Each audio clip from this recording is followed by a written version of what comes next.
Hello friends, ഇന്ന് ഞാനൊരു പായസ റെസിപ്പി ആയിട്ടാണ് വന്നിരിക്കുന്നത്. ഓണക്കല്ലേ, വീഡിയോ ഇടാൻ കുറച്ച് ലേറ്റായി. നമുക്കിന്ന് നല്ലൊരു ഗോതമ്പ് നുറുക്ക് പായസം ഉണ്ടാക്കി നോക്കാം.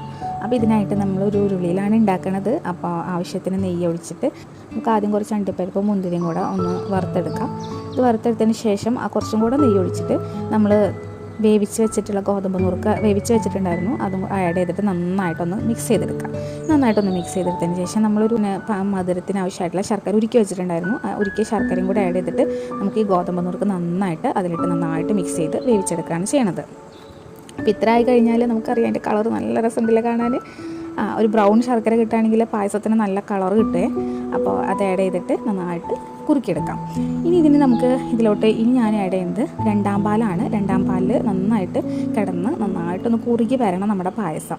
ഇത്ര ആഡ് ചെയ്തതിന് ശേഷം നമുക്ക് ഇനി ഏലക്കായും പഞ്ചസാരയും കൂടെ ഇട്ട് ഒന്ന് പൊടിച്ചെടുക്കുക. അത് ആഡ് ചെയ്യാം. അത് ആഡ് ചെയ്തിട്ട് നന്നായിട്ട് ഇളക്കിയെടുക്കാം. അപ്പോൾ രണ്ടാം പാൽ അത്യാവശ്യം അധികം ഉണ്ടായിരുന്നു, അതുകൊണ്ടാണ് രണ്ട് ട്രിപ്പായിട്ട് ആഡ് ചെയ്തിട്ട് നന്നായിട്ട് കുറുക്കിയെടുത്തിട്ടുണ്ട്. ഇപ്പോൾ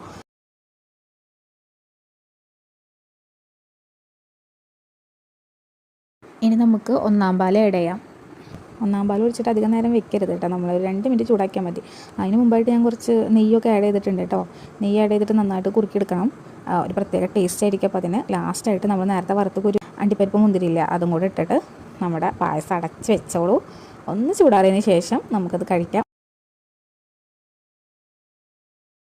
അപ്പോൾ നല്ല ടേസ്റ്റി ആയിട്ടുള്ള നല്ല ഗോതമ്പ് പായസം റെഡി ആയിട്ടുണ്ട്. എല്ലാവരും ട്രൈ ചെയ്ത് നോക്കാം. ഈ ഓണത്തിന് എല്ലാവരും നമുക്ക് നല്ല ഗോതമ്പ് പായസം പപ്പടം വെച്ച് പിടിക്കാം. അപ്പോൾ എല്ലാവരും ഒന്ന് ട്രൈ ചെയ്ത് നോക്കണം. അപ്പോൾ നമുക്ക് പുതിയ റെസിപ്പി ആയിട്ട് അടുത്ത വീഡിയോയിൽ കാണാം.